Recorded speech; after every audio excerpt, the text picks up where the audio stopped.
तो हेलो मेरे प्यारे बच्चों, आप लोग का चैनल पे बहुत बहुत स्वागत है। और जैसा कि आप लोग के लिए हम बोल के आए थे कि आकांक्षा के आप लोग का जो तैयारी है वो कराएंगे इसी चैनल के माध्यम से। तो आकांक्षा की भी तैयारी जो है अब शुरू हो गई है। तो आप लोग अधिक से अधिक बच्चों को जोड़िए, वीडियो को शेयर करके सभी बच्चों को बुलाइए और कहिए कि आकांक्षा का जो है तैयारी इस चैनल पे स्टार्ट हो चुकी है। तो चलिए बाबू, आज का जो क्लास है वो हम लेकर के आए हैं आप लोग के लिए मैथ का। और मैथ का जो क्वेश्चन आप लोग को आकांक्षा में देखने को मिलेगा वो आपको क्वेश्चन नंबर 81 से देखने को मिलेगा। और आइए देखते हैं कि किस टाइप का इसमें सवाल पूछा जाता है। थोड़ा स्टैंडर्ड टाइप रहता है, जो कि क्लास 10 में आप पढ़े उससे थोड़ा स्टैंडर्ड रहता है, 11th का 12th का ये सब में होता है। ठीक है, तो आइए शुरू करते हैं। पहला जो क्वेश्चन है इससे और भी दूसरा क्वेश्चन पूछ सकता है, ये नहीं कि यही पूछेगा, है ना। ये टाइप हम बस बता रहे हैं। Right the roster form of the set a, ठीक है, x such that x is letter of word better. ठीक है, देखिए जी, मतलब हिंदी में कहा जाए तो ये समुच्च, क्या निकालने बोल रहा है, समुच्च। ठीक है, एक्स इसको पढ़ेंगे सच दैट बेटर। ये बड़ा ही आसान है, बिल्कुल इजी है। जब आपसे पूछेगा समुच्च या इंग्लिश में कहा जाए रोस्टर निकालने के लिए तो बड़ा ही एकदम आसान है। क्या दिया हुआ है, A equal to X such that X better, B E double T E R. ठीक है जी, यही है। अब देखिए इसका हमको लिखना पड़ेगा समुच्च। तो समुच्च क्या हो जाएगा, देखिए ए इक्वल टू, ध्यान से देखिएगा, जो लेटर है ना वो रिपीट नहीं होना चाहिए। बस जो लेटर है वो रिपीट नहीं होना चाहिए। जैसे में आप देख लीजिए कि ये बी है तो यहाँ लिखिए बी। अब देखिए ई है तो लिखिए ई। या डबल टी है तो ये रिपीट नहीं करना है, डबल टी के बदले में केवल एक टी लिखना है। फिर ई देखिए रिपीट हो गया, ई यहाँ पहले से है, ई रिपीट हो रहा है, ई को नहीं लिखना है। अब लिखिए आर। ये हो गया हमारा रोस्टर या समुच्च। ये हो गया क्लियर। तो ऑप्शन नंबर किस में है, ये B E T R option number 1 है। तो ऑप्शन नंबर 1 ही इसका क्या हो गया, सही जवाब। समझ में आ गया जी। ये बिल्कुल ही आसान है ये रोस्टर। ठीक है, ऐसा अगर पूछेगा तो आप लोग गर्दा मचा दीजिएगा। इसमें और क्या पूछता है जी, जरा आप देख लीजिए। कभी दे देगा कि कोई ए है जिसका रोस्टर ही दे दिया है 1 2 3, ठीक है, और बी है जिसका रोस्टर दे दिया है 2 3 4। अब इसमें पूछ देता है ए सर्वनिष्ठ बी, यानी कि अब इसमें दोनों में कॉमन क्या है वो आपको बताना है, इसका रोस्टर। तो देखिए जी, इस पे देखिए क्या क्या मिल रहा है, एक सिर्फ केवल 2 2 मिल रहा है और 3 3 मिल रहा है। तो जो मिल रहा है उसी को लिखिए। कॉमन क्या हो गया, 2 3, ये हो गया इसका आंसर। समझ के, ये बिल्कुल इजी है।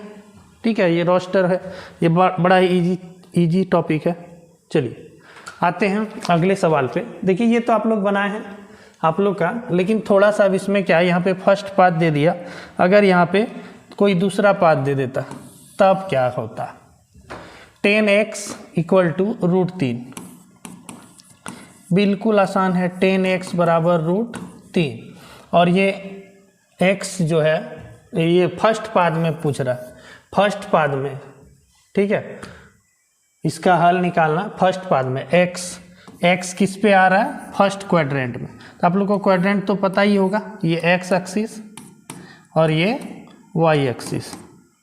ठीक है, तो ये होता है फर्स्ट क्वाड्रेंट। फर्स्ट क्वाड्रेंट में थीटा का मान 0 से लेकर के 90 तक।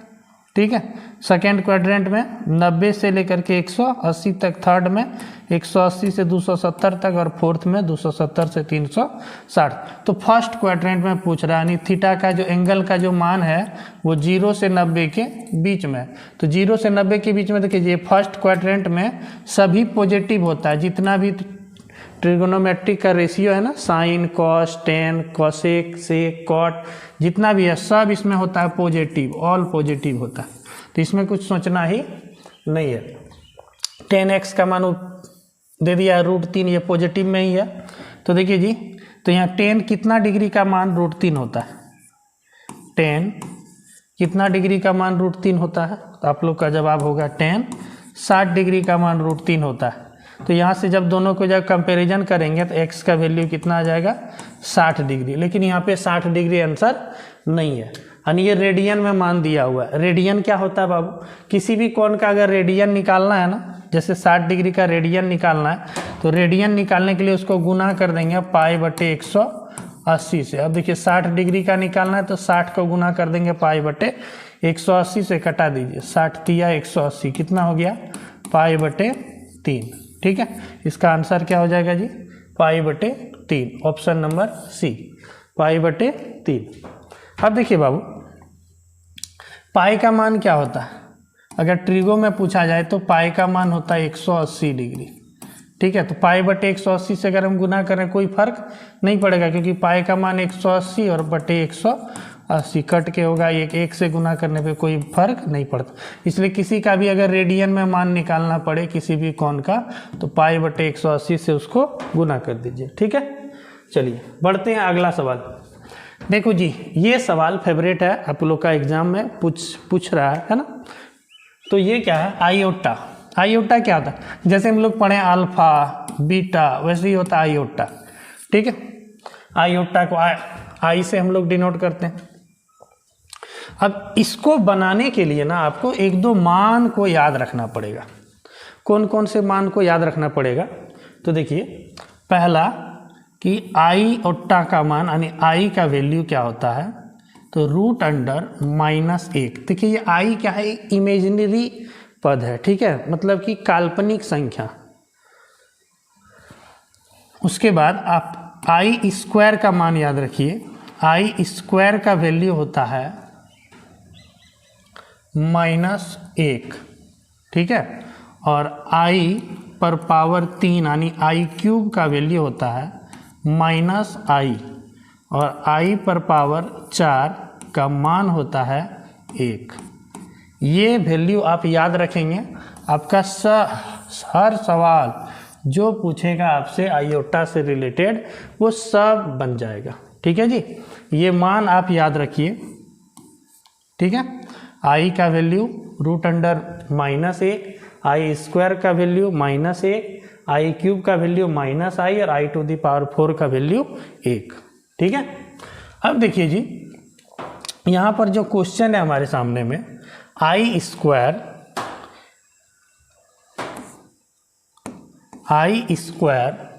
प्लस I⁴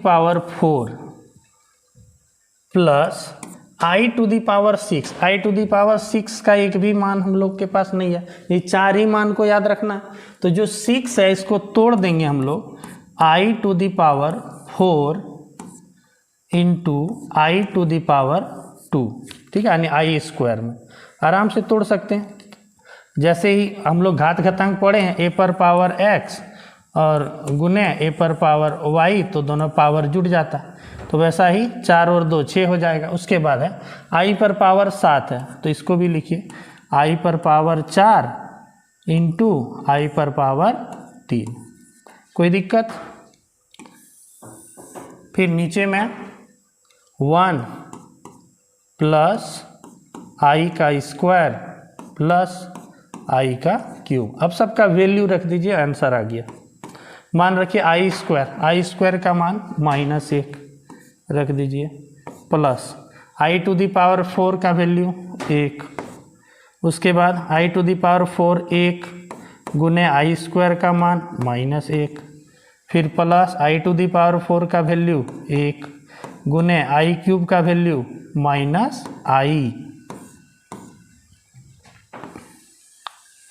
नीचे में 1 प्लस I² का वैल्यू -1। ठीक है, फिर I³ का वैल्यू -I। ठीक है जी, देखो ये -1 +1 कैंसिल हो गया। ठीक है, नीचे में भी +1 -1 कैंसिल हो गया। बचा क्या, क्या बचा, आइए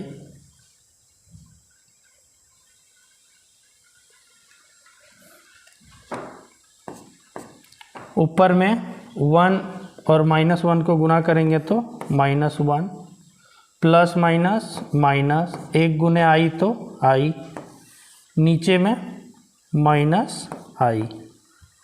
ठीक है जी। अगर इस पे माइनस कॉमन कर लें,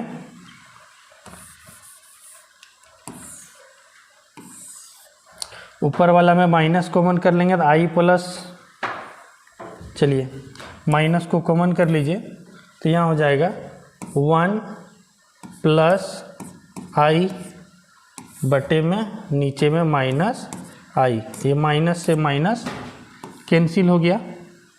ठीक है जी, ये माइनस से माइनस कैंसिल हो गया। तब क्या बच गया?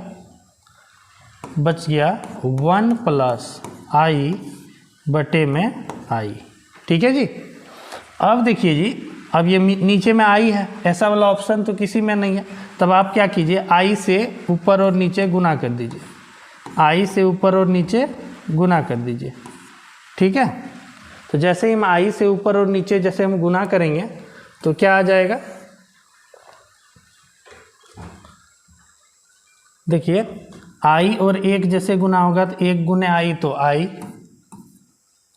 प्लस आई गुने आई, आई का स्क्वायर, और नीचे में आई गुने आई, आई का स्क्वायर। ठीक है जी। आगे आई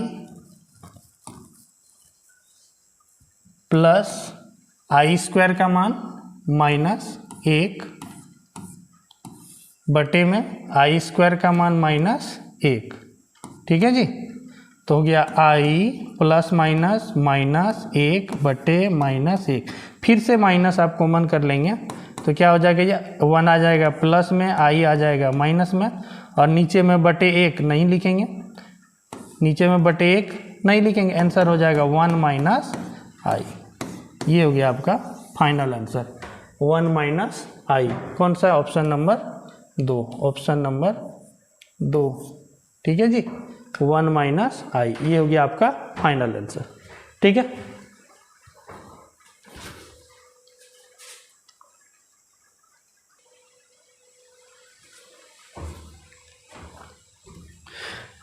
तो बाबू आइए चलते हैं अगले क्वेश्चन में। आइए, अगला क्वेश्चन है आपका सॉल्व। इसको सॉल्व कीजिए और x का वैल्यू बताइए। ठीक है, इतना को हल करें, यदि x कोई पूर्णांक है तो x का क्या मान होगा वो आपको बताना है। ठीक है, तो आइए जी, बड़ा ही आसान है, ये सब कुछ नहीं है ना। आप लोग थोड़ा सा घबराएं नहीं, क्वेश्चन को देख करके बड़ा ही आसान है। x माइनस 7, यही ना है जी क्वेश्चन। अब देखिए बाबू क्या करना है, इसमें x वाला को एक तरफ कीजिए और संख्या को एक तरफ कीजिए। मान निकाल लीजिए ना x का, जैसे निकालते हैं यहाँ बीच में बराबर रहता था, आप अभी मान निकालते ना, सेम टू सेम वैसा ही कर लीजिए। क्या हो जाएगा 3x, ये प्लस x है, इधर आएगा तो -x, ये सिंबल दीजिए छोटा है, -7, ये +5 है, उधर जाएगा तो -5। ठीक है, आगे 3x में x घटेगा तो 2x छोटा है, -7 और -5 -12। तो x का वैल्यू क्या हो जाएगा, x का वैल्यू छोटा है -12 बटे 2 गुना में इधर जाएगा तो भाग में 2 से 6 बार में लग गया। यानी वैल्यू क्या आ गया जी, x का जो वैल्यू होगा, x का जो वैल्यू होगा वो छोटा होगा -6 से, -6 से छोटा होगा x का मान। अब देखिए ऑप्शन में ये -4 x से छोटा है कि बड़ा है, तो बड़ा है। आप लोग को पता होगा ऋणात्मक में जितना आप अधिक जाइएगा वो छोटा होगा, जितना घटिएगा उतना वो बड़ा होगा ऋणात्मक में, है ना। तो ये देखिए ये तो बड़ा ही है, -6 से बड़ा है। ई भी तो 2 3 4, ये तो -6 से बड़ा, ई भी -6 से बड़ा, तो -6 से छोटा कौन है, -9 -8 -7। ये जो वैल्यू है ना, अब इसी पे डॉट डॉट डॉट इधर बढ़ रहा है, मतलब कि इधर चलते जाइए, -10 -11 -12, हाँ कुछ भी मान हो सकता है। ठीक है, तो इसका आंसर क्या हो जाएगा, x जो है छोटा होगा -6 से, तो इस x का मान छोटा है -6 से, यही वाला है ऑप्शन नंबर 2। ठीक है, चलो चलो चलो चलो बढ़ा जाए अगले क्वेश्चन पे, है ना। अगला क्वेश्चन है, किसी अनुक्रम का 7वां पद 12वां पद क्रमशः 34 और 64 है, उस अनुक्रम का 10वां पद क्या होगा। ये तो आसान है, आप लोग क्लास 10 में भी इसको बनाए हैं। 7वां पद यानी ये मान लीजिए A7 दे दिया गया है 34 और 12वां पद यानी A12 दे दिया गया है 64। ठीक है जी। अब 7वां पद को क्या लिखते हैं, फर्स्ट पहला पद प्लस 6D 6D और 12वां पद को A प्लस 11D। ठीक है जी। अब इसको हल कर दीजिए, घटा दीजिए, घटा में चिन्ह बदलेगा, यहाँ भी बदल जाएगा, तो plus A minus A cut गया, 6D में 11D गया तो माइनस 5D बराबर 34 में 64 घटेगा तो माइनस 30। माइनस से माइनस कैंसिल हो गया तो D इक्वल टू आ गया, D बराबर 5 इधर भाग में जाएगा तो 30/5 यानी 5 छके 30। D का मान आ गया आपका 6। अब बाबू जब D का मान आ गया 6 तो अब यहाँ से समीकरण में रख के A का मान आप निकाल सकते हैं, तो निकाल दीजिए A का मान। अगर हम इसी पे रखें A7 में ही तो A प्लस 6D, तो A प्लस 6 गुने D यानी 6 के 36 बराबर दिया है 34, तो ये 36 उधर चल जाएगा तो A बराबर हो जाएगा 34 माइनस 36 यानी A का मान आ गया -2। अब पूछ रहा है 10वां पद, कौन सा पद जी, 10वां पद पूछ रहा है। ठीक है जी। तो 10वां पद पूछ रहा था, आसान है, A प्लस 9D कर दीजिए, A प्लस 9D 10वां पद A प्लस 9D बिल्कुल ईजी है। A का मान निकल गया -2 प्लस 9 गुने D का मान है 6, तो -2 प्लस 9 छके 54, तो हो गया जी 52। ये आपका ऑप्शन नंबर किस में है, ऑप्शन नंबर 2। ठीक है जी। उम्मीद करते हैं ये समझ में आ गया होगा। ये तो आप ही लोग का क्लास का है, अभी 10 का है, इसमें कोई दिक्कत नहीं था। अगला देखो जी, ये दीर्घवृत्त यानी इलिप्स। ठीक है जी। ये इलिप्स ये आपका क्लास 11 में आप लोग को पढ़ने को मिलेगा, जो भी जैक बोर्ड से थे, है ना, उन लोग को क्लास 11 में जाकर देखने को मिलेगा। तो देखो जी, अब ये इलिप्स, इसको हिंदी में दीर्घवृत्त कहते हैं। इसका उत्केंद्रता यानी इसेंट्रिसिटी ये पूछ रहा है। तो बाबू दीर्घवृत्त जो होते हैं यानी इलिप्स जो होते हैं, इसका इक्वेशन होता है यानी समीकरण होता है, इसका समीकरण होता है x² बटे A² प्लस y² बटे B² बराबर 1। ठीक है जी। ये इसका समीकरण होता है, और इसका इसेंट्रिसिटी यानी E निकालने का जो फॉर्मूला होता है वो होता है √1 माइनस B² बटे A²। इसका कंडीशन जो होता है ना जी, ये A हमेशा बड़ा होगा B से, A हमेशा बड़ा होगा B से। ठीक है।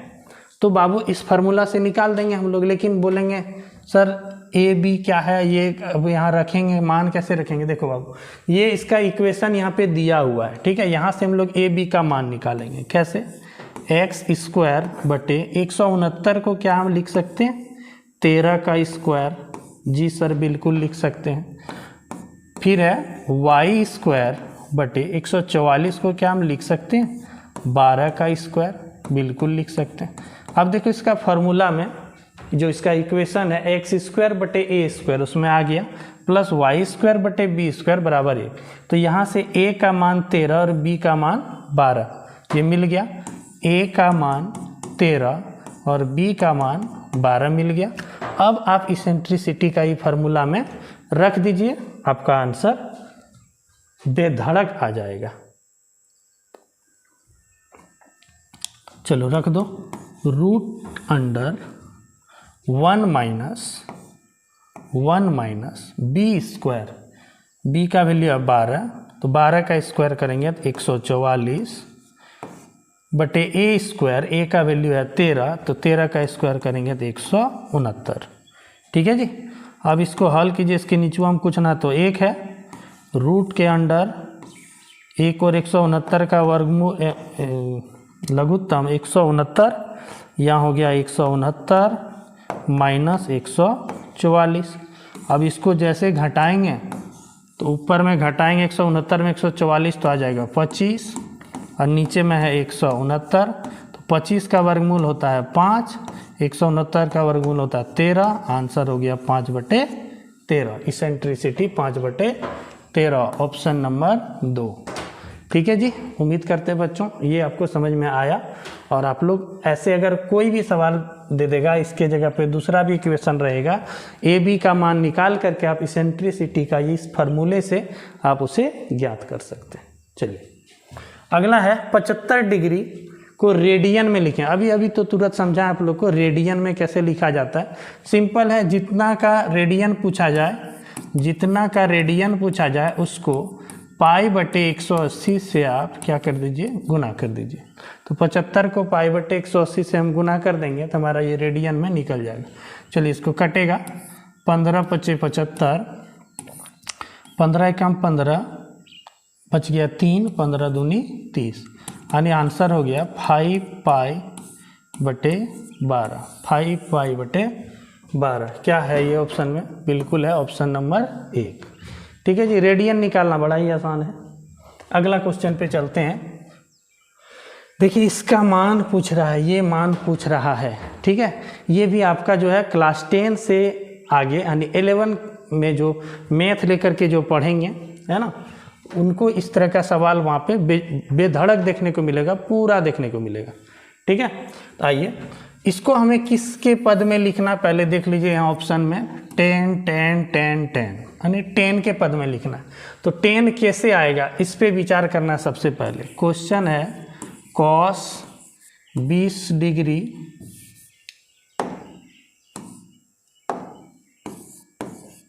cos 20 degree plus sign 20 degree.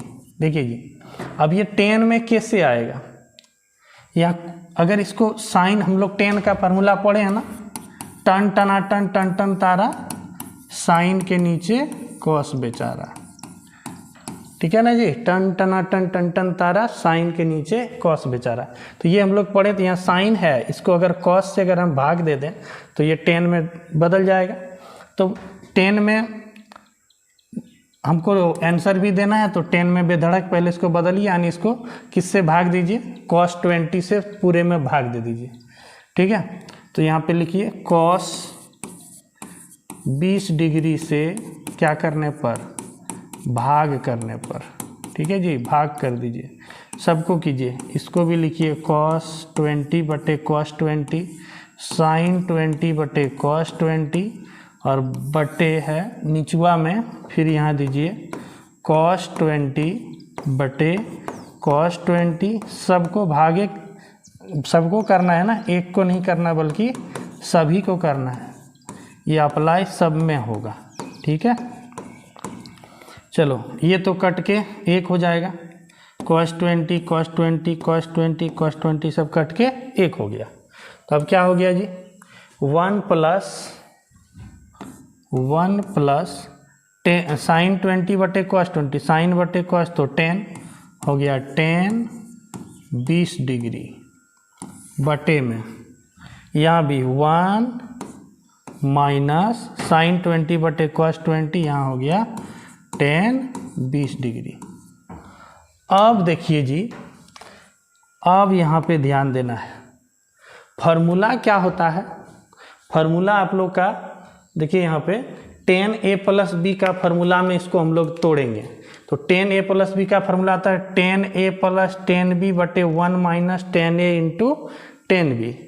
ठीक है, ये फार्मूला आप लोग को याद नहीं है तो देखिए आप लोग को यहाँ बगल में दिख रहा है फार्मूला, ये सारा फार्मूला आप लोग अच्छे से याद कर लेंगे। ठीक है जी, चलिए 1 + 10 20, तो 1 को हम लिख सकते हैं, 1 वैल्यू होता है 10 45 डिग्री का, इसको लिख सकते हैं, कोई दिक्कत नहीं है, प्लस टेन 20 डिग्री बटे में यहाँ 1 माइनस यहाँ पे 1 गुने टेन 20 लिख सकते हैं, 1 इसको गुना 1 भी कर सकते हैं, तो कोई दिक्कत नहीं है। तो इसको 1 को फिर लिखेंगे यहाँ ten 45 degree into ten 20 degree. यहाँ पे समझ में आना चाहिए, है ना।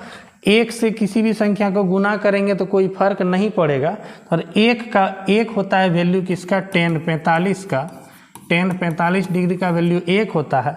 तो इसलिए यहाँ टेन 20 को हम 1 गुने टेन 20 लिख दिए, यानी टेन 45 का मान 1 होगा और टेन 20। कोई दिक्कत समझने में जी नहीं आना चाहिए, ठीक है। अब देखिए ये हो गया फार्मूला। टेन अगर 45 डिग्री को हम a मान लें, टेन a प्लस इसको 20 डिग्री को b मान लें, तो ten a plus ten b बटे 1 minus ten a into ten b, ये फार्मूला आता है टेन a प्लस b का, टेन a प्लस b का फार्मूला देखिए जी, टेन a प्लस b का, टेन a प्लस b का फार्मूला क्या होता है,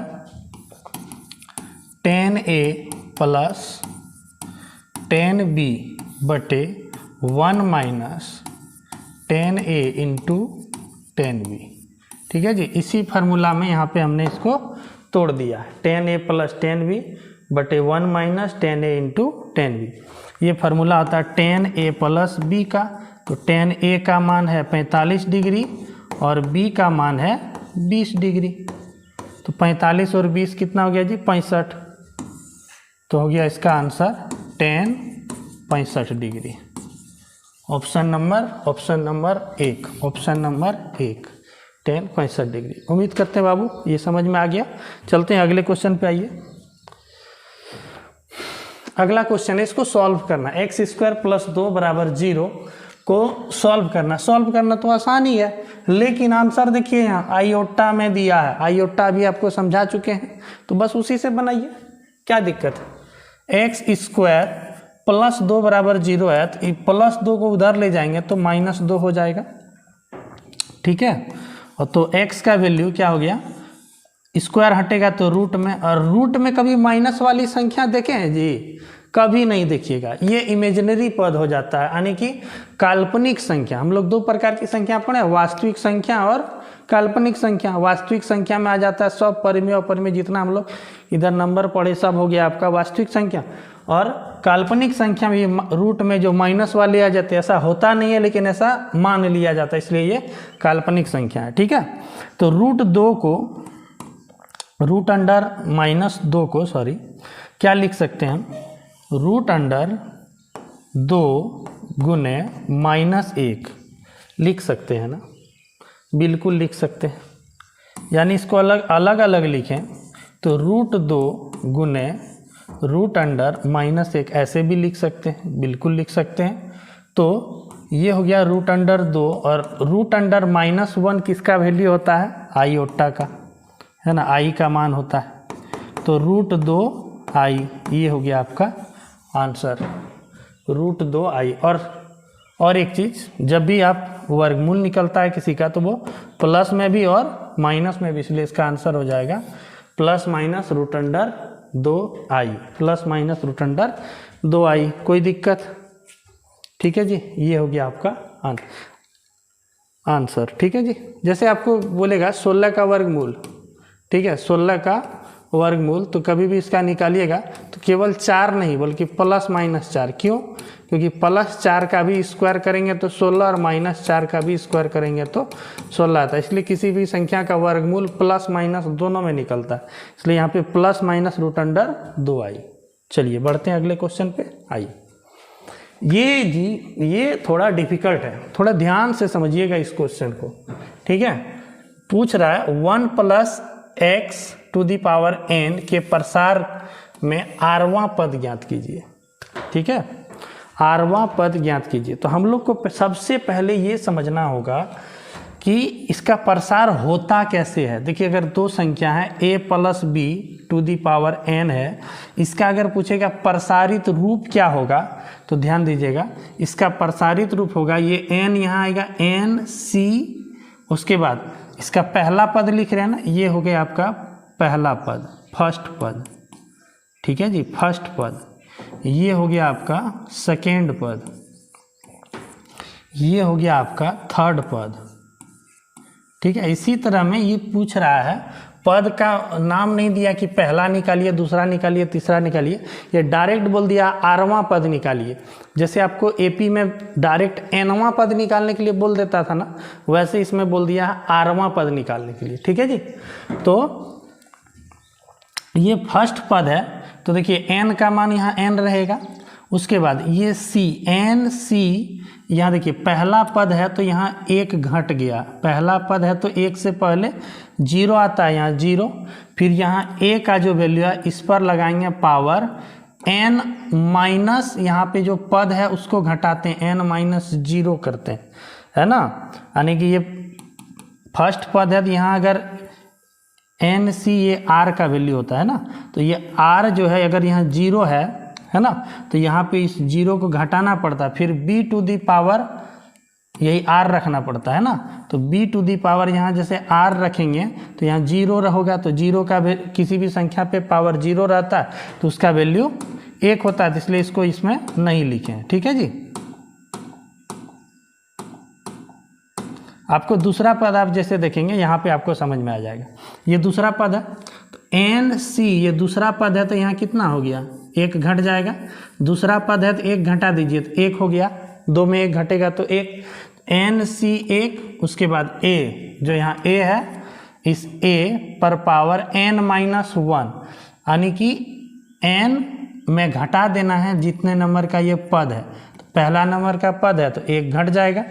और फिर बी, ये वाला बी का मान होगा बी पर पावर जितना नंबर का ये दूसरा नंबर का पद है तो एक घट के यहाँ पे पावर लगेगा। ठीक है, तो उसी तरह बोल रहा है बाबू 1 plus x to the power n के प्रसार में आरवां पद ज्ञात कीजिए। कौन सा पद, आरवां पद बोल रहा है। आरवां पद फिर क्या हो जाएगा, तब थोड़ा ये समझिए। आप लोग बोले एन यहाँ रहेगा ऊपर में, फिर सी, आरवां पद पूछ रहा है तो एक इससे कम रहेगा, एक इससे कम रहेगा, तो आरवां पद पूछ रहा है तो आर माइनस वन।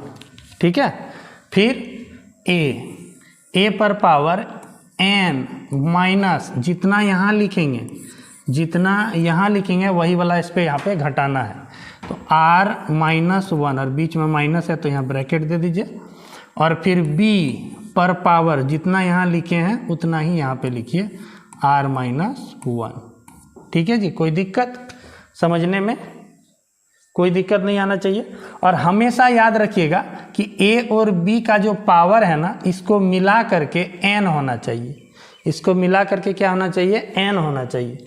देखिए यहाँ पे जैसे यह माइनस चिन्ह है तो यहाँ क्या हो जाएगा, n minus r minus minus plus एक, पावर को गुना, इसका क्या हो जाएगा आर माइनस वन। जैसे इसको जोड़ेंगे तो माइनस आर प्लस आर खत्म, माइनस इसको प्लस एक खत्म, तो क्या बचा, एन बचा। तो हमेशा यही होगा। ठीक है, ये इस पे ध्यान दीजिएगा। कैसे लिखना है आरवां पद, तो आरवां पद लिखना है तो एक घट जाएगा, फिर यहाँ एन में इसी को घटाएंगे और फिर बी में यही पावर में रहेगा। तो आपसे जो क्वेश्चन जो पूछा गया है बाबू, आपसे क्वेश्चन पूछा गया है कि 1 plus x to the power n का आरवां पद, 1 प्लस एक्स, ध्यान दीजिएगा, 1 plus x to the power n का आरवां पद पूछ रहा है, आरवां पद। ठीक है जी, अब देखिए लिखना है, ये किसका वैल्यू हो गया, ए का, है ना, ये किसका वैल्यू हो गया, ए का, और ये किसका वैल्यू हो गया, बी का। ठीक है, इस पे ध्यान देना है। तो फार्मूला क्या होता है, जो प्रसारित रूप क्या होता है, एन सी आर, तो यहाँ एन का वैल्यू तो एन ही है, तो रखिए एन सी आर, आर आरवां पद पूछ रहा है तो एक घट जाएगा, आपको एक घटा के यहाँ लिखना है, आर माइनस वन। ठीक है, उसके बाद ए पर पावर जितना एन माइनस जितना है वही लिखना है, तो ए पर पावर एन माइनस कितना है यहाँ पे, आर माइनस वन, तो आर माइनस वन यहाँ घटा देंगे। ठीक है, फिर बी पर पावर, अच्छा देखिए जी यहाँ ए का मान कितना है, एक, तो यहाँ ए के जगह में क्या लिख देंगे, एक, कोई दिक्कत जी समझने में? यहाँ a होता है, यहाँ a का मान 1 है तो a के जगह में क्या रख दिए 1। उसके बाद b पर पावर r-1, जितना यहाँ है उतना ही वहाँ पावर लेगा, तो यहाँ b ना लिख के यहाँ क्या लिखेंगे, b का वैल्यू x है तो यहाँ b के जगह हम लिखेंगे x पर पावर r-1। समझ में आ गया जी? अब देखो अब क्या हो गया, इसका वैल्यू क्या हो गया, NC r-1 और 1 पर हम कितना पावर दे देंगे उसका मान 1 ही होगा। 1 पर कितना पावर लगा दीजिए उसका मान 1 ही होगा। तो इसको मत लिखिए, 1 लिखना है तो लिखिए, हम नहीं लिखना छोड़िए, और हो जाएगा इधर x to the power r-1। तो ये वाला ऑप्शन किस में है, NC r-1 और x पर पावर r-1, ये वाला ऑप्शन किस में है, तो वही आंसर हो जाएगा NC r-1 x r-1, option number 2। ठीक है जी, समझ में आया या नहीं आया? एक बार चलो और एक बार रिकॉल कर देते हैं। ठीक है, जितने नंबर का पद पूछेगा उससे 1 घटा के यहाँ C के नीचुआ में लिखना है। ठीक है, फिर a पर पावर देना है n में, जो यहाँ लिख रहे हैं उसको घटा करके, फिर b के पावर में रखेंगे, जितना नंबर का पद है उतना रखेंगे। ठीक है जी, उम्मीद करते हैं ये समझ में आ गया। तो हमसे पूछ रहा है 1 plus x to the power n, तो 1 हो गया यहाँ a का वैल्यू, x हो गया b का वैल्यू। ठीक है, r वां पद पूछ रहा है तो r में 1 यहाँ घटा देंगे, NC r-1।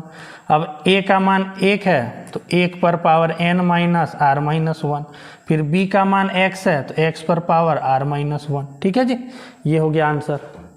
चलिए बढ़ते हैं अगले क्वेश्चन पे। अब देखिए इस पे खाली इसी तरह टाइप का, ये तो आपसे प्रसारित रूप पूछ दिया, लेकिन आपसे क्वेश्चन दे देगा इस तरह 5C2 का मान निकालिए, 5C2 का मान ज्ञात कीजिए। तो देखो जी, इसका जो मान होता है क्या होता है ना, NCR का वैल्यू n फैक्टोरियल बटे n minus r factorial into r factorial. ठीक है, ये होता है वैल्यू। अब ये फैक्टोरियल क्या था, आप लोग पहली बार देख रहे हैं तो ध्यान से समझिए। फैक्टोरियल जैसे पूछेगा 5 का फैक्टोरियल, 5 का फैक्टोरियल, तो 5 का फैक्टोरियल हो जाएगा 5 से लेकर के एकदम आ जाइए 1 तक, 5 गुने 4 गुने 3 गुने 2 गुने 1, ये हो गया आपका 5 का फैक्टोरियल। ठीक है, तो देखिए उसी तरह यहाँ हो गया NCR, ये हो गया आपका n का मान, ये हो गया आपका r का मान। इसका वैल्यू पूछ रहा है तो इसका n फैक्टोरियल, n का मान 5 है तो ऊपर में हो गया 5 फैक्टोरियल बटे n माइनस r, तो 5 माइनस r, 5 है, 5 माइनस r का वैल्यू है 2, तो 5 माइनस 2 का फैक्टोरियल गुने r फैक्टोरियल, r का वैल्यू है 2 तो 2 का फैक्टोरियल। इस तरह से इसका वैल्यू निकालेंगे। ठीक है, अब देखो जी 5 फैक्टोरियल का मतलब क्या हो गया, 5 से लेकर के 4 3 2 1। ठीक है, और 5 माइनस 2 यानी 3 का फैक्टोरियल, तो 3 गुने 2 गुने 1, फिर गुने 2 का फैक्टोरियल तो 2 गुने 1। अब इसको कटा के 3 गुने 2 3 गुने 2 कट गया, 2 से 2 दूनी 4 5 दूनी 10, इसका हो गया आंसर। ठीक है, तो ये बड़ा ही आसान है, इसको तो बना ही लीजिएगा। अब देखिए इस पर कोई बड़ा सा रह जाए तब कैसे कीजिएगा, ध्यान दीजिए। जैसे यहाँ पे पूछ दिया 20C2 का मान, ठीक है, तब आप कैसे निकालिएगा, 20 ऐसे दे देगा, n का मान हो गया 20, c और r का मान दे दिया 2, तो क्या लिखिएगा 20 फैक्टोरियल यानी n फैक्टोरियल बटे 20 माइनस 2 यानी हो गया 18 फैक्टोरियल। ठीक है, गुने r फैक्टोरियल यानी 2 का फैक्टोरियल। तो देखिए जी 20 का फैक्टोरियल क्या हो जाएगा, 20 से लेकर के जाएगा 19 18 17 ऐसे जाएगा पूरा, है ना। तो 20 गुने 19 गुने 18 का फैक्टोरियल लिख दें इसको, 18 17 16 यहाँ से स्टार्ट हो जाएगा। फिर यहाँ है 18 का फैक्टोरियल गुने 2 का फैक्टोरियल, तो 2 ही होगा, 18 फैक्टोरियल से 18 कट जाएगा, 2 से 20 10 बार में, तो 19 10 आएंगे 190 आपका हो जाएगा आंसर। ठीक है, तो ऐसे ही यहाँ भी हम लोग याद कर सकते थे 3 फैक्टोरियल, यहाँ 5 गुने खाली 4 लिखते, उसके बाद 3 का फैक्टोरियल 3 का फैक्टोरियल 3 से कट जाइए। छोटा था तो आसानी से बन गया, लेकिन बड़ा रहेगा तो आप लोग ऐसे बनाएंगे, जैसे 20 गुने 19 गुने 18 गुने 17 नहीं लिखेंगे, 18 का यहाँ फैक्टोरियल लिख देंगे, 18 फैक्टोरियल से 18 फैक्टोरियल कट जाएगा आसानी से, है ना। चलिए अब आइए जी, ये आ गया आपका, क्या बोला है, यदि गुणेतर श्रेणी का 7वां पद 4 था, अच्छा ये गलत है, यहाँ पे सही है इंग्लिश में 4th टर्म, यानी ये 4था पद है ना, 4वां पद का 8 गुना है, 4th पद का 8 गुना है, तो गुणेतर श्रेणी का सार्व अनुपात ज्ञात कीजिए। अब देखिए जी, हम लोग पढ़े हैं अर्थमेटिक प्रोग्रेशन, समांतर श्रेणी, ठीक है, और यहाँ पर है गुणोत्तर श्रेणी। गुणोत्तर श्रेणी क्या होता है, देखिए श्रेणी होता है, हम लोग पढ़े हैं समांतर श्रेणी, है ना, समांतर श्रेणी, ठीक है, और अभी हम लोग पढ़ रहे हैं गुणेतर श्रेणी। गुणेतर श्रेणी और एक होता है बाबू हरात्मक श्रेणी।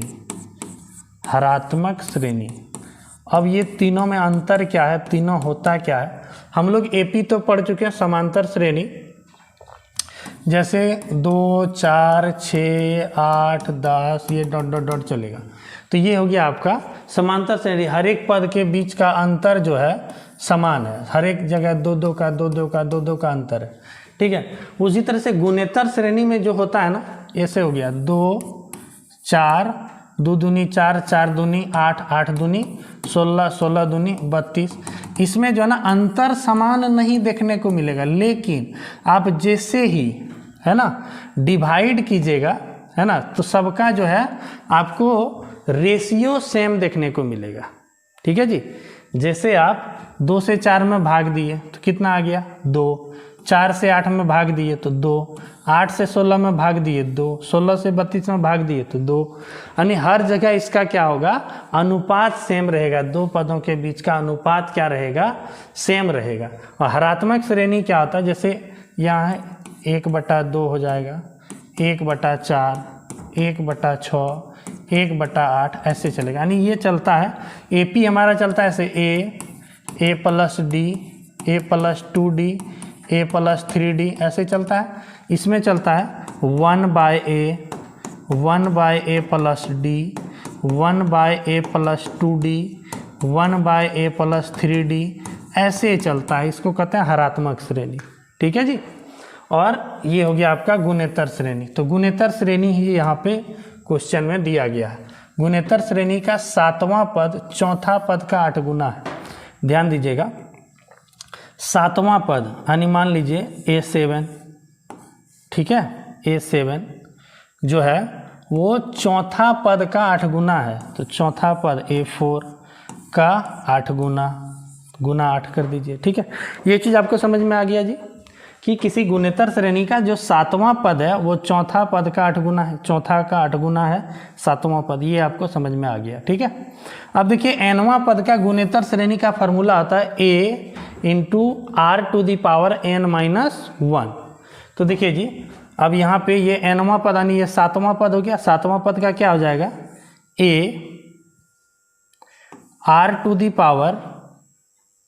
r⁻n−1 यानी 7 में -1 कर देना है तो 7 - 1, ठीक है। यहाँ पे आइए, A4 का क्या लिखेंगे, a r⁻, चौथा पद है तो 4 - 3, सॉरी 4 - 1 है ना। अब ये r क्या है जी, यही r ही इसका सार्व अनुपात कहलाता है ना, इसका रेशियो, r को ही कहते हैं हम लोग सार्व अनुपात। जैसे हम लोग उसमें सार्वंतर को d कहते थे ना, इसी तरह इसमें r को क्या कहते हैं, सार्व अनुपात कहते हैं, ठीक है।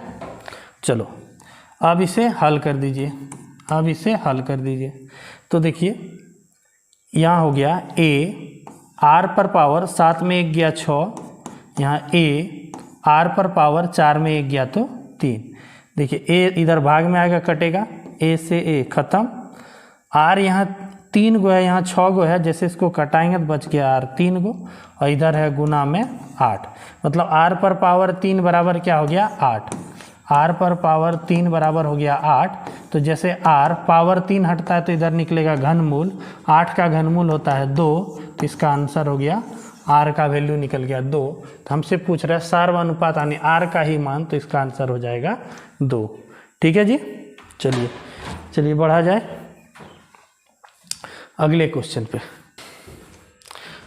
तो आइए बच्चों, आप लोग के लिए अगला जो क्वेश्चन है वो है, ये समीकरण दे दिया गया है 3x - 4y + 7। ये कौन सा समीकरण है? दो चर वाला रेखिक समीकरण है ना। तो ये बोल रहा है क्या है, परपेंडिकुलर है, तब a का मान, ठीक है, यहाँ पे एक a का मान जो मिसिंग है, ठीक है। और ये परपेंडिकुलर मतलब एक दूसरे के लंब है ना, एक दूसरे से 90 डिग्री पे है। तो 90 डिग्री पे है तो इसका क्या निकालने के लिए बोल रहा है, a का वैल्यू, ठीक है, ये a का मान। तो देखिए जी, आपको इसमें याद रखना पड़ेगा कि जब दो लाइन क्या होते हैं, परपेंडिकुलर होते हैं, यानी कि लंबवत होते हैं, तो दोनों का स्लोप यानी m1 और m2 का जो गुना करेंगे तो इसका वैल्यू आएगा -1। m1 × m2 बराबर -1। और यदि पैरेलल होता है यानी समांतर होता है तो m1 बराबर होता है m2 के, है ना। अब m1 और m2 क्या है, ये है स्लोप, ठीक है जी। स्लोप मतलब होता है ढाल। तब ये ढाल क्या चीज़ है जी, है ना, ढाल क्या चीज़ है, यानी स्लोप, ठीक है। इसको हम लोग m से इंडिकेट करेंगे, m से, ठीक है। अब कोई भी इक्वेशन है, जैसे सपोज दैट यहाँ पे इक्वेशन है 3x - 4y बराबर 3x - 4y + 7, 3x - 4y + 7 बराबर 0। ये इक्वेशन है।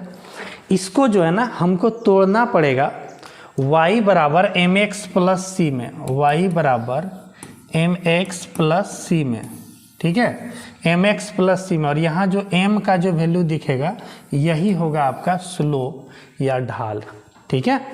तो इसको तोड़िए पहले, y बराबर mx + c में, यानी y का मान निकालना पड़ेगा आपको, ठीक है।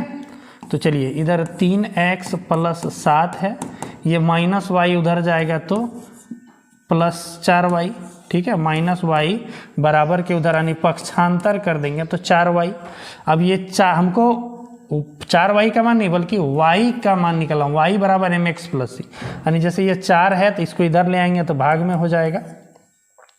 तो क्या हो जाएगा, 3x + 7 बटे 4 बराबर y, यानी क्या हो गया जी, y बराबर, यहाँ पे पूरे पे बटे 4 है तो अलग अलग करके भी लिख सकते हैं, तो हो जाएगा 3/4x + 7/4, 7/4, ये लिख सकते हैं ऐसा अलग अलग, कोई दिक्कत। 3/4x + 7/4। अब देखो आ गया हमारा y बराबर mx + c के वैल्यू में। देखिए ये y बराबर mx, तो m के जगह में क्या आ गया, 3/4, तो यहाँ पे m का वैल्यू क्या हो गया जी, 3/4, ठीक है। और ये हो गया आपका c का वैल्यू। तो c से हमको कोई लेना देना नहीं है, हमको m से ही लेना देना। ये इक्वेशन 1 का है तो इसको यहाँ पे m1 बना दीजिए, m1 दे दिया है 3/4 निकल गया, ठीक है। उसी तरह m2 निकालेंगे दूसरा वाला इक्वेशन से, और दोनों का वैल्यू गुना करने पे कितना आना चाहिए, -1। क्यों? क्योंकि ये परपेंडिकुलर है। लंबवत के लिए m1 × m2 बराबर -1, और पैरेलल होगा तो m1 बराबर m2, ठीक है जी। तो आइए दूसरा वाला इक्वेशन का हम लोग निकालते हैं।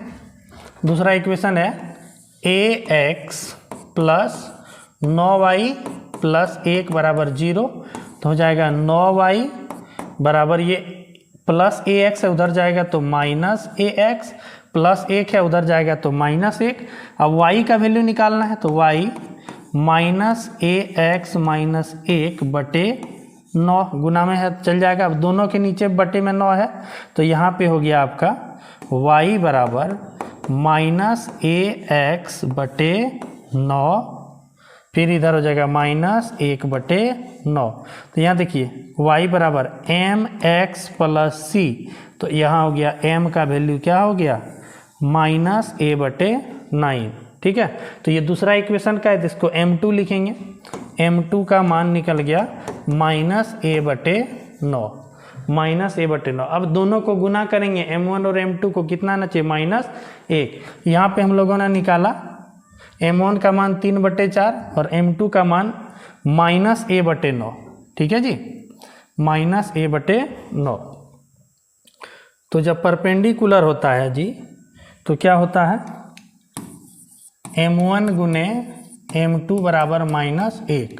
तो पहला इक्वेशन का m1 निकल गया 3/4 और m2 निकल गया आपका -a/9, -a/9 बराबर आना चाहिए -1। चलो अब गुना कर दीजिए, 3 से 9 तो कट जाएगा 3 बार में, ठीक है, 3 तिया 9, इधर हो गया -a/4 तिया 12 बराबर -1। दोनों तरफ माइनस है तो माइनस माइनस कैंसिल हो गया। अब यहाँ पे क्रॉस गुना कर दीजिए, a गुना 1 तो a बराबर 12 गुना 1 तो 12, a का मान क्या आ गया जी 12, ठीक है। तो जब भी परपेंडिकुलर होगा तो m1 गुने m2 का जो मान होगा वो -1 के बराबर होगा, और इसी में पैरेलल दे सकता है तो m1 और m2 को क्या करेंगे बराबर करना होगा, ठीक है जी। तो दोनों लंबवत है तो इसका वैल्यू क्या हो गया 12, a का मान 12। चलिए अगले क्वेश्चन पे बढ़ें। आइए अगला क्वेश्चन जो है, ये एक वृत्त है, इसके केंद्र का निर्देशांक ज्ञात करना है, ठीक है। वृत्त का ये इक्वेशन दे दिया है, वृत्त का ये इक्वेशन यानी समीकरण दे दिया, इसका केंद्र ज्ञात करना है। तो आइए सबसे पहले हम लोग समझते हैं वृत्त का इक्वेशन होता क्या है। आइए ये है हमारा वृत्त, अगर इसका केंद्र का जो निर्देशांक है, अगर इसका केंद्र का निर्देशांक h k यानी केंद्र पर x का वैल्यू h और y का वैल्यू k रहे, यानी h, k रहे, उसका त्रिज्या r रहे, तो इसका इक्वेशन जो होता है वृत्त का वो होता है x माइनस एच का स्क्वायर प्लस y माइनस के का स्क्वायर बराबर r स्क्वायर, ठीक है जी। ये आप इक्वेशन को रट लीजिए, ये इक्वेशन सर्कल का होता है, वृत्त का यही इक्वेशन होता है ना। इससे पहले आपको इलिप्स का बता दिए, एक्स स्क्वायर बटे ए स्क्वायर प्लस वाई स्क्वायर बटे बी स्क्वायर बराबर 1। तो वैसा ही वृत्त का इक्वेशन होता है एक्स माइनस एच का स्क्वायर प्लस वाई माइनस के का स्क्वायर बराबर आर स्क्वायर, ठीक है जी। तो आपको जो है इसी में आपको इसको तोड़ने के बाद आपको केंद्र का निर्देशांक पूछ रहा है ना, तो यहाँ पे आप जब आप इसे जब तोड़िएगा तो इस h और k का मान निकलेगा, यही h और k का जो वैल्यू होगा यही इसका केंद्र का निर्देशांक होगा। तो आइए हम लोग सबसे पहले इसको तोड़ते हैं, ठीक है। किस में तोड़ना है, तो x माइनस एच का स्क्वायर प्लस y माइनस के का स्क्वायर बराबर आर स्क्वायर, इसमें तोड़ना है, ठीक है। तो आइए तोड़िए। सबसे पहले यहाँ जो इक्वेशन है हमारे पास एक्स स्क्वायर, एक्स को एक जगह कीजिए, -8x है, इसके साथ सटा दीजिए। फिर इधर y स्क्वायर माइनस कितना है 4y बराबर इधर है 5, ठीक है। तो यहाँ a माइनस बी का होल स्क्वायर में तोड़ना है, तो फार्मूला क्या होता है a स्क्वायर यानी x square minus 2ab 2 into a का वैल्यू यहाँ पे x है तो x इंटू बी। अब देखिए यहाँ 8x है, यहीं पे थोड़ा सा दिमाग लगाना है कि हमने एक्स स्क्वायर तो लिख लिया यानी ए स्क्वायर हो गया, हमारा ए स्क्वायर हो गया, माइनस अब लिखना है 2 इंटू ए इंटू बी, ठीक है। तो 2 है, ए का मान यहाँ से निकल गया है, ए का मान x है तो x रख दिए। अब बी का ऐसा कौन सा मान रखें, बी का यहाँ कौन सा मान रखें कि इसको -8x बनाएगा, तो 2 गुना x 2x है, मतलब यहाँ रखना पड़ेगा आपको 4, तब ना होगा 4 दूनी 8x, ठीक है जी। तो यहाँ b का मान अपने आप निकल गया, कितना हो गया 4। तो फार्मूला क्या होता है A square minus 2ab plus B square, तो b का मान निकला 4, तो 4 का स्क्वायर। बोलेंगे सर ये 4 काहे लिख दिए, एक्स्ट्रा लिख दिए आप, यहाँ तक तो ठीक था, एक्स स्क्वायर माइनस 8x तक तो यहाँ तक ठीक था, तोड़ के लिखे, लेकिन ये 4 का स्क्वायर, बबुआ ये 4 स्क्वायर जो बढ़ रहा है ना, इसको अभी घटाएंगे, है ना, ये भी बढ़ रहा है तो इसको बढ़ाएंगे और घटाएंगे अभी। चलिए अब ये हो गया आपका a माइनस बी का होल स्क्वायर में टूट गया। अब इसको भी तोड़िए, वाई स्क्वायर है ना, ये हो गया a square minus 2ab 2 into A, यहाँ देखिए y, फिर से यहाँ पे ये समझिए वाई स्क्वायर है ना माइनस 2 इंटू ए, अब ए तो यही ना हो गया जी, ए स्क्वायर माइनस 2ab, यहाँ होता है ए स्क्वायर माइनस 2ab यही होता है। ए के जगह में y है तो यहाँ ए के जगह में 2a, ए के जगह में लिखेंगे y, ठीक है। अब बी, अब देखिए बी का यहाँ अब कौन सा मान रखें, कौन सा मान रखें कि इसको कितना रहेगा, -4y ही रहेगा। तो 2y है तो इसको 2 और दे देंगे तो 2 दूनी 4y, ठीक है जी। अब मानिए यहाँ b का मान अपने आप निकल गया, कितना हो गया b का मान 2, तो प्लस b का स्क्वायर यानी 2 का स्क्वायर। एक चीज आ गया समझ में, देखिए a square -2ab plus B square plus फिर यहाँ पे a square -2ab plus B square बराबर इधर कितना है जी 5। अब यहीं पे तो टेंशन है, इधर बढ़ क्या गया, देखिए एक्स स्क्वायर -8x था, एक्स स्क्वायर -8x यहाँ तक हो गया, बढ़ गया 4 का स्क्वायर। इधर भी बढ़ा दीजिए 4 का स्क्वायर, कोई फर्क पड़ेगा, 4 का स्क्वायर उधर 16, इधर भी 16, कट जाएगा, ख़त्म कहानी, कोई दिक्कत नहीं है, ठीक है। इधरों बढ़ा दिए और उधरों बढ़ा दिए तो कोई दोष नहीं है, ठीक है। आगे इसमें देखिए वाई स्क्वायर यहाँ ठीक है, -4y 2 दूनी 4y यहाँ तक ठीक है, बढ़ क्या गया 2 का स्क्वायर 2 दूनी 4, इधरों बढ़ा दीजिए ना 2 का स्क्वायर, ठीक है जी। अब कोई दिक्कत कोई झमेला नहीं है। अब क्या करना है जी, ये हो गया आपका a माइनस बी का होल स्क्वायर, तो x -4 का होल स्क्वायर, ये भी हो गया a माइनस बी का होल स्क्वायर, यहाँ बीच में प्लस है तो प्लस y माइनस बी का वैल्यू कितना है 2 का होल स्क्वायर बराबर इधर हो गया 5 प्लस 4 4 16 और 2 दूनी 4, 16 4 20 और 5 25, 25 लिख दीजिए ना डायरेक्ट, 25 लिख दीजिए डायरेक्ट, ठीक है। या 25 को ही हम ऐसा लिख सकते हैं 5 का स्क्वायर, बिल्कुल लिख सकते हैं सर। तो देखिए आ गया x माइनस एच का होल स्क्वायर, आ गया नहीं इसी में, x माइनस ई हो गया h का मान प्लस y माइनस k का होल स्क्वायर, ये हो गया k का मान बराबर r स्क्वायर, ये हो गया r का मान। यानी यहाँ से तिरजिया भी पूछेगा तो आराम से हम तिरजिया बोल देंगे, कितना हो जाएगा जी 5, क्योंकि r स्क्वायर होता है इक्वेशन में, तो r का वैल्यू हो गया 5। तब यहाँ h और k क्या हो गया, इसका केंद्र का निर्देशांक, h का मान 4 और k का मान 2, कोई -4 मत बोलिएगा, क्योंकि ये फार्मूला का ही माइनस है, e है h का मान और ये है k का मान, ठीक है। तो 4,2 h, k होता है ना सर्कल का जो कोऑर्डिनेट होता है केंद्र का h, k, तो भैया h का मान हो गया 4, k का मान हो गया 2, तो 4,2 आंसर हो गया ऑप्शन नंबर 3, 4,2, ठीक है जी। चलिए बढ़ते हैं अगले सवाल पे। अगला सवाल देखिए, इसके बीच की दूरी निकालना बड़ा ही सिंपल है। आप लोग 2 बिंदु के बीच की दूरी निकाले हैं, लेकिन 2D में निकाले हैं, है ना, 2D में निकाले हैं। जब 2 बिंदु का निर्देशांक x, y रहे, है ना, तब आप लोग निकाले हैं, यानी x1 y1, एक टो को x2 y2, लेकिन यहाँ पे 3 टो है, x, y और z, 3 एक्सिस है, तो x1 y1 और z1 और x2 y2 और z2 के बीच की दूरी, इसका दूरी सूत्र सेम टू सेम वैसा ही होता है, ठीक है। जैसे इसमें पढ़े ना √ x2 माइनस x1 का square plus y2 minus y1 का स्क्वायर प्लस यहाँ हो जाएगा z2 माइनस z1 का स्क्वायर, कोई झमेला नहीं है, ऐसे ही रख दीजिए और आंसर निकाल दीजिए। चलो x2 -4, तो -4 माइनस x1 का वैल्यू 1 का स्क्वायर, y2 का वैल्यू 1 माइनस y1 का वैल्यू -2, तो माइनस प्लस 2 का square plus z2 minus z2 का वैल्यू है -2 माइनस z1 का वैल्यू है 3 का स्क्वायर।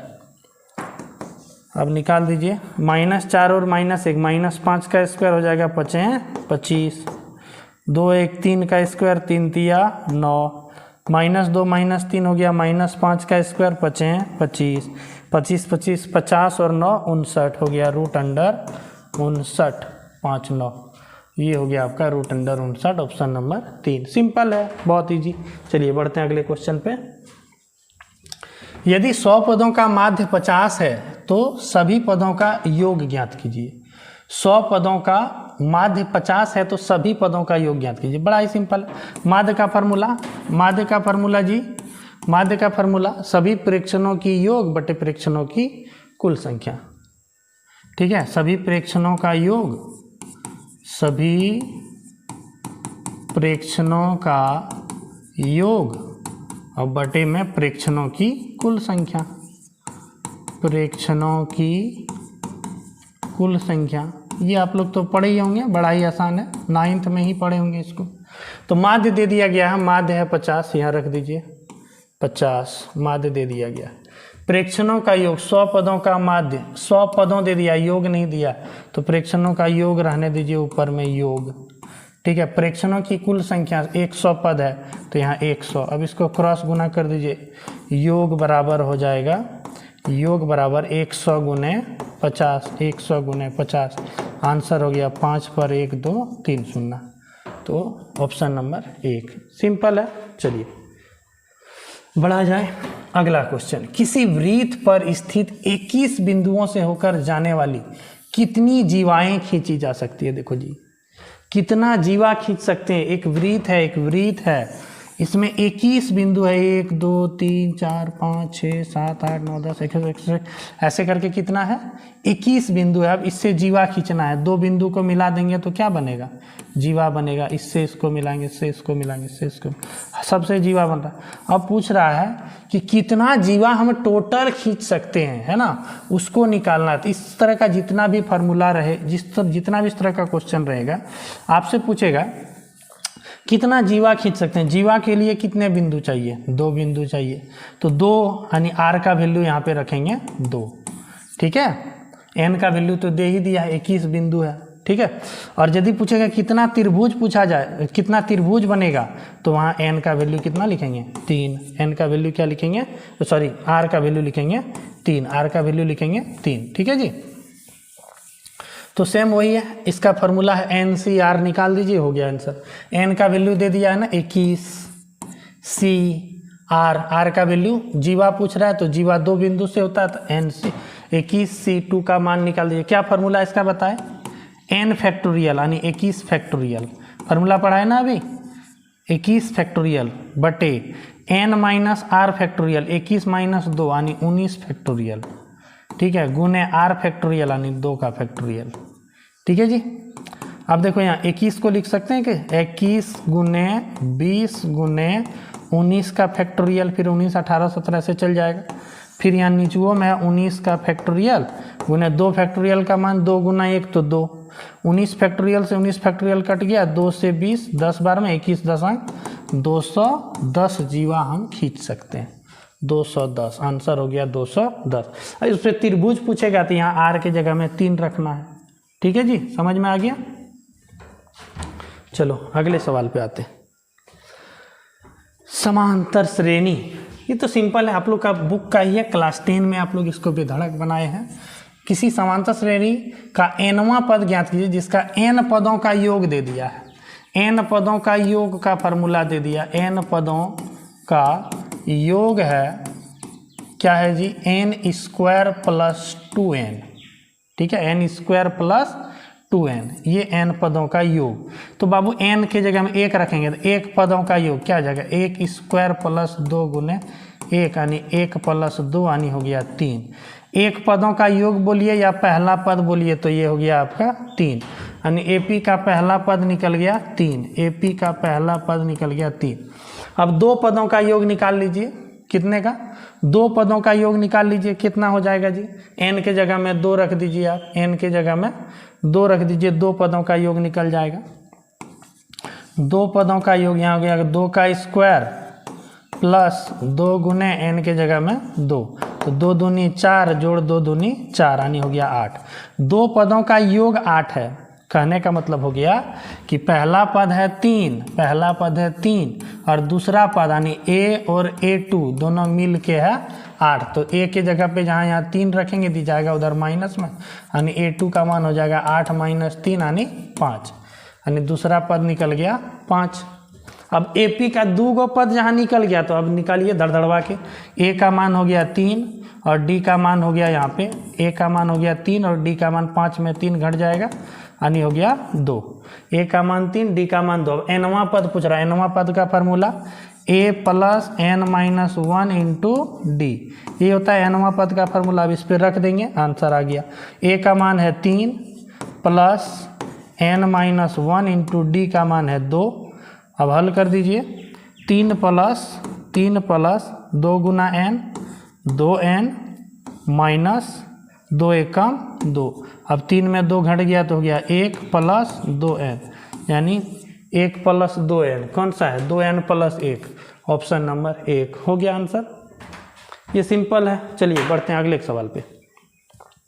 अब देखिए सेम वही सवाल है जिसमें आपको जो सेंटर निकालने के लिए बोला था, केंद्र, वृत्त का केंद्र, और उस पर त्रिज्या निकालने बोल रहा था। आप लोग उसी से वैसा ही तोड़ लेंगे। और इधर होता है आर स्क्वायर, तो यहाँ आर का मान आया था 5 का स्क्वायर, तो यहाँ त्रिज्या का मान हो गया 5। ठीक है जी। ये वाला क्वेश्चन में सेम टू सेम एकदम हूबहू बना दीजिए वैसा ही। कौन सा क्वेश्चन था जी, क्वेश्चन नंबर सर्कल वाला, हाँ ये रहा। ये जो क्वेश्चन है ना, जैसे इसको तोड़े सेम टू सेम, क्या हो गया, x माइनस एच का स्क्वायर y माइनस के का स्क्वायर बराबर आर स्क्वायर, 25 यानी 5 का स्क्वायर।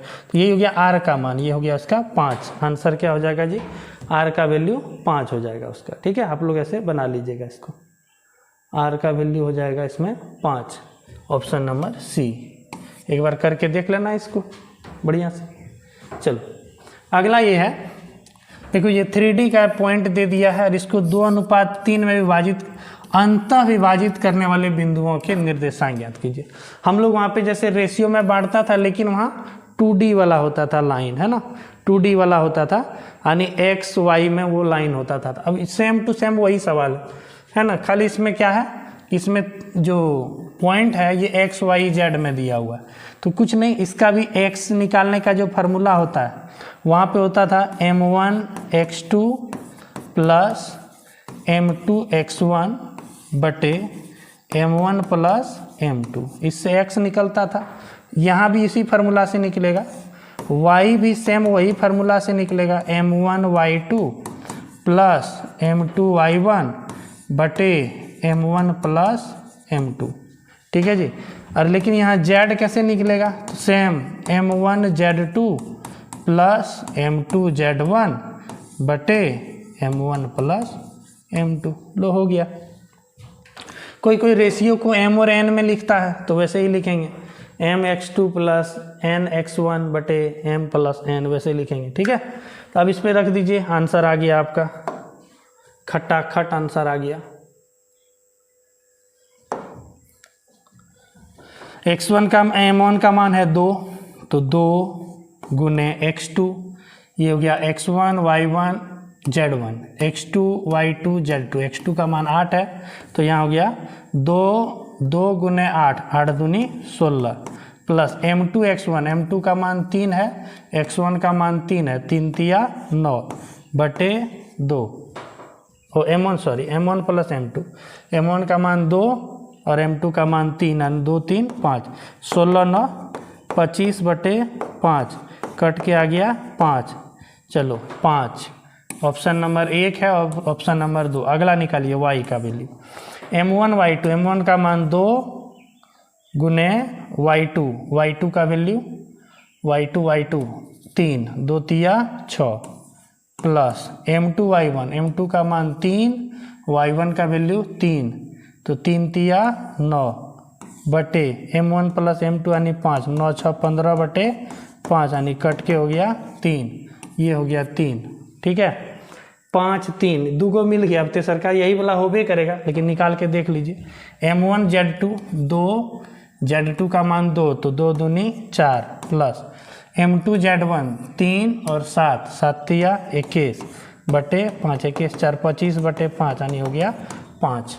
बिल्कुल ऑप्शन नंबर 1 बिल्कुल सही है। ठीक है, ये आसान है। चलिए बढ़ते हैं अगले सवाल पे। यदि 15 पदों का योग, अभी तुरंत बनाए, 15 पद का योग माध्य जो है 6 है, तो सभी पदों का योग, तो पदों की संख्या और माध्य गुना हो जाता है, ठीक है, 15 छक्के 90। एगो सवाल इस तरह का बना चुके हैं।